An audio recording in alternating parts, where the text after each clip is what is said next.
Unë mendoj që procesi i analizës, kritike dhe patjetër reformimit duhet ndodhë brenda kësaj vere.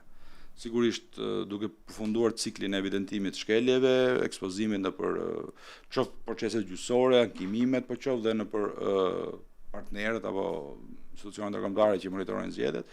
Mendoj që brenda kësaj vere ka kohë, nuk kemi asgjë për të bërë më, përveç se për të marrë me veten edhe për të analizuar veten. Çështja është që PD-ja sot, si asnjëherë tjetër në historinë e saj, ka nevojë të thotë vetes të vërtetat. Sa do të hidhura mund të jenë, si do mund të jenë.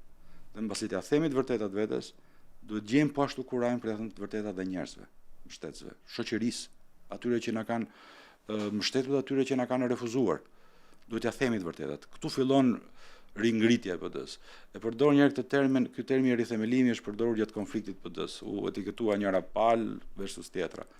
Por unë mendoj që realisht në rast se ka nevojë për të bërë diçka, për ta rithemeluar atë parti, ky është momenti.